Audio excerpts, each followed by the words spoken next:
One of the things I was the most sad about leaving behind in our big move was our giant dining room table, but we just knew it wouldn't fit in this space.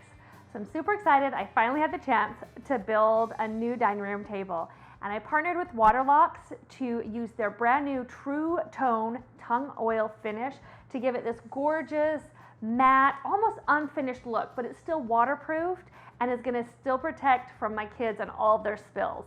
But the best part,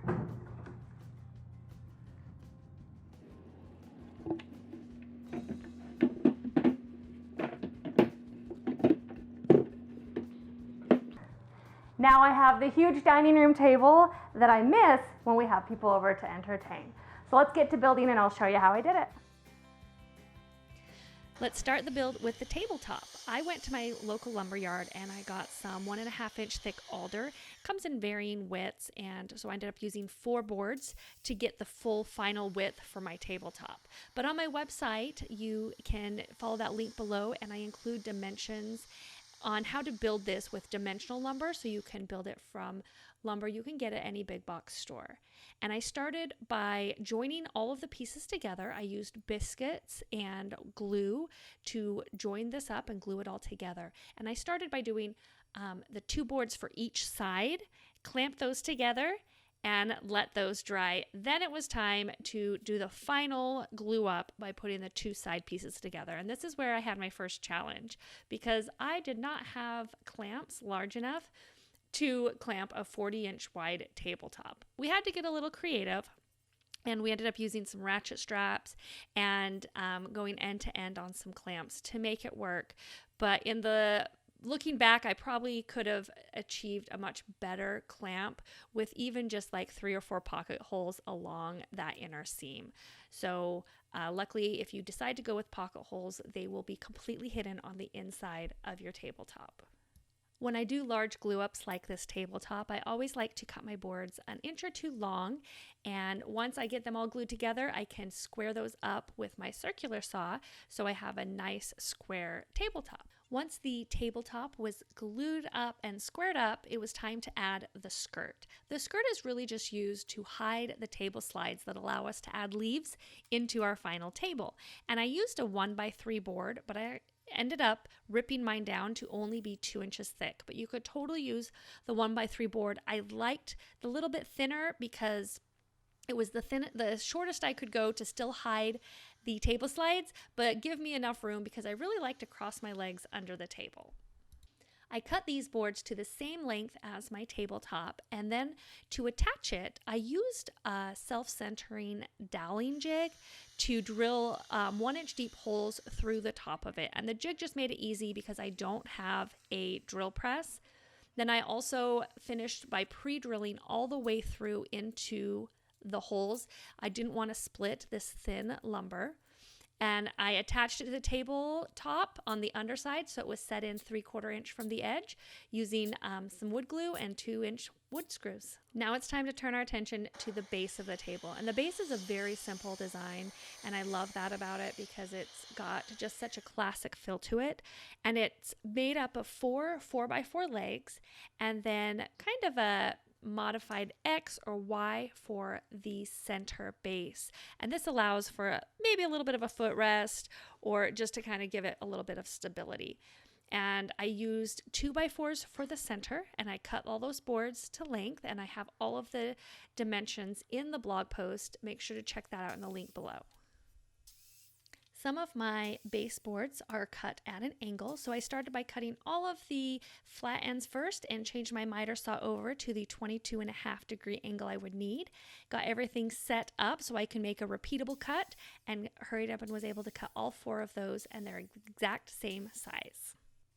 I used pocket holes to join all the base pieces together, so I took it over to my Craig jig and I added pocket holes to all of these side pieces. Now with the angle, you do have to be a little careful to make sure that those pocket holes are not visible on either of the sides. And then it was time for assembly, and I learned that I actually think I assembled it backwards. I started by adding all of the side base pieces to the center of the base, And then I attached the whole thing to the legs.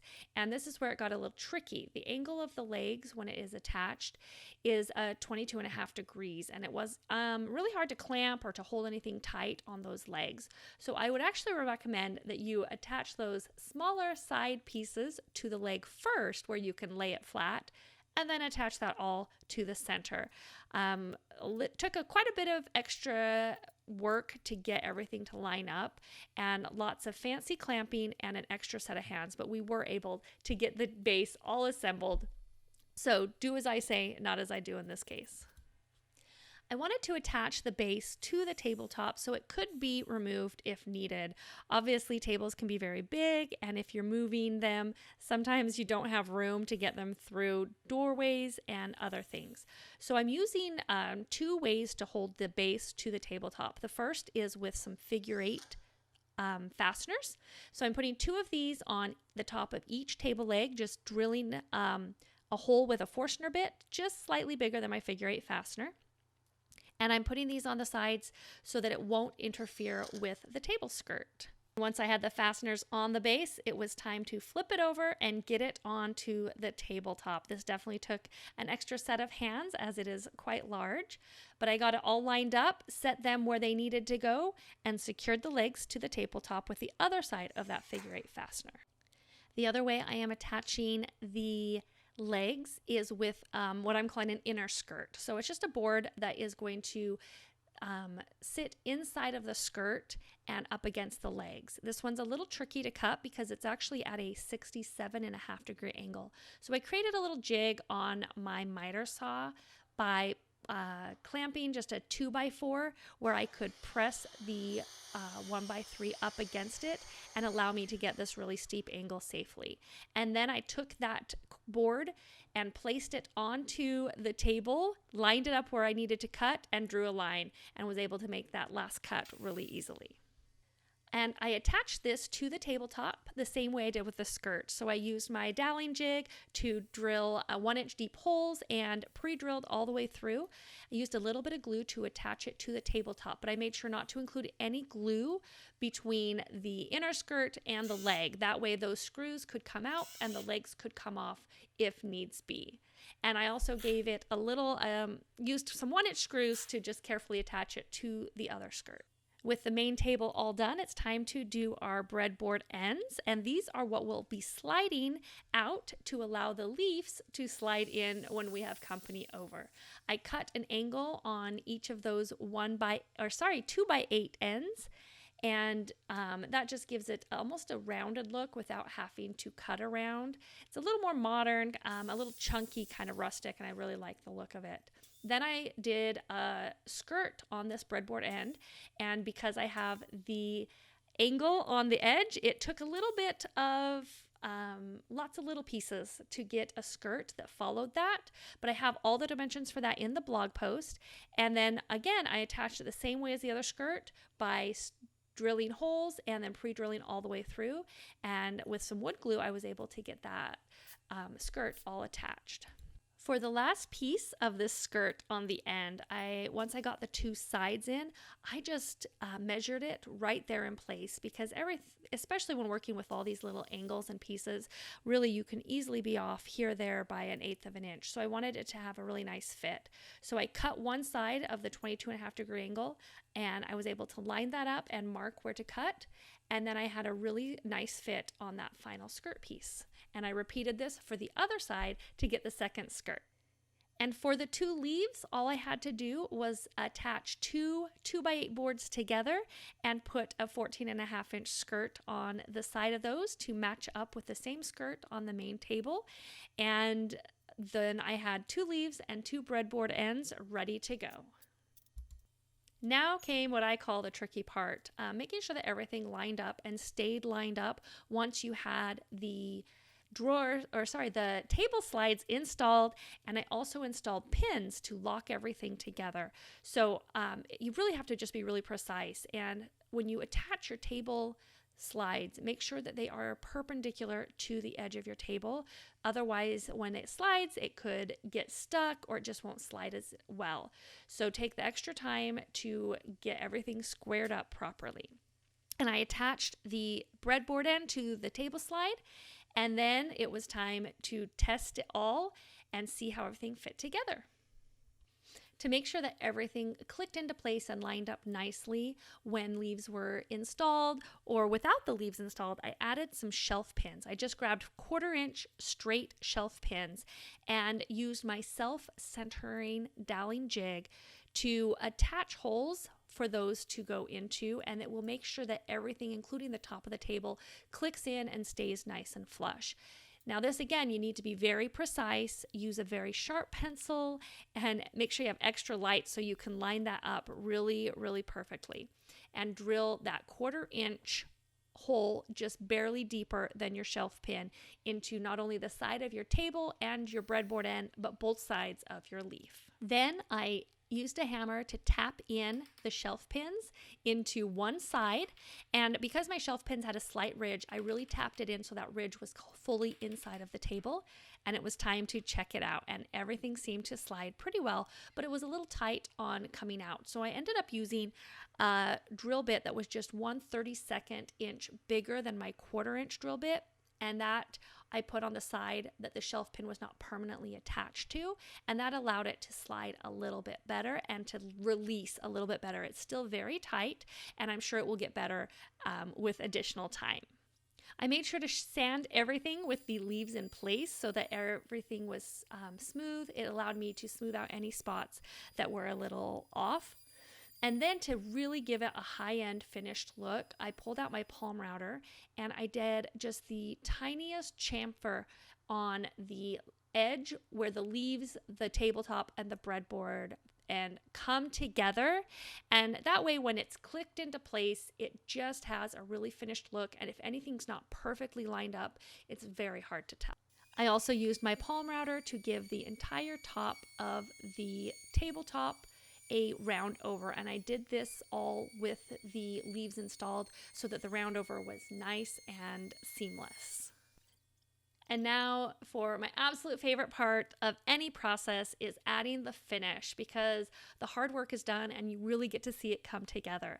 And I tested out quite a few of the True Tone stains. They're a color-infused tongue oil finish from Waterlox. And we ended up deciding to go with the chestnut. It just adds a little bit of deepness to this alder, but it still really looks like an alder board, which is great because it matches the hutch that I have in my dining room, but it doesn't match perfectly, which I actually absolutely love. And this buff-in tongue oil sealer is really easy to use. You want to make sure you're wearing gloves because it will stain, as I know because I poked a hole through one of my gloves. And just a clean lint-free rag, and you buff it in. You can pour a little puddle onto the table and then buff it in there, but I actually decided on this smaller project it was easier to just place my rag over the top of the opening, dump it down, lift it up, and it put enough finish on it for me to buff in. This also made sure that my stain kept a nice shake on it, so it never had to be stirred. And as you buff in, you can just go back over any spots that may need a little more color. And if not, just keep moving forward with that finish. Now, the one thing with this finish is you want to make sure you don't leave any wet spots. It really absorbs right into it. It doesn't look wet once it's soaked in and applied. So after about 30 minutes, keep an eye on any spots that may look shiny and wet and just buff that excess finish off so you don't let it dry on the surface. I ended up really underestimating how much stain I would need for this table because that alder wood really absorbed it very well. So I ended up using 2.5 of these 2-ounce jars of sealer. So just be aware of that when you've got something that's maybe a little more porous of a wood, that it will absorb a little bit more more of this stain than you think. However, the finishing sealer didn't absorb nearly as much because it already had this initial coat of stain on it. Once all of the stain had been applied to my table, it was time to wait. You do need to wait 24 hours after you apply this True Tone finish, the color, before you apply the sealer on top. The Waterlox, like, it does need oxygen in order to cure properly to give you that waterproof finish. So put some fans on, open some windows, and let it have enough oxygen to really properly cure for 24 hours, a little bit longer if it is cold or very humid out. And then it's time to apply the finish, and the finish sealer is applied the exact same way as the color layer. You can pour a little puddle onto, or just dampen the rag and you buff it in. And this one really, you do notice that it's a little moist on the top, but again, you don't want to leave any shiny spots. So if you still see something that's shiny after the 20 to 30 minutes, you want to make sure you buff that off with a clean rag, and so that any excess tung oil does not dry on the surface of your table. To really finish off the table, the final step was to attach some table leaf locks. These allow it to clip the lock, to lock the table leaf or just the breadboard end into the table to make it really secure when you're using it. And they were really easy to attach. I just attached first to the breadboard and the table, got those lined up and attached, then pulled open the whole thing, slid the leaf inside, and then I was able to attach the second set into these original ones, so everything lined up perfectly with or without the leaf installed. And now our gorgeous table is all done and moved into our dining room, and I cannot wait to be able to put in those leaves on both ends to extend it and have family and friends over. But right now we're just going to enjoy it for our family of 4 at the smaller version that fits perfectly in our new dining room.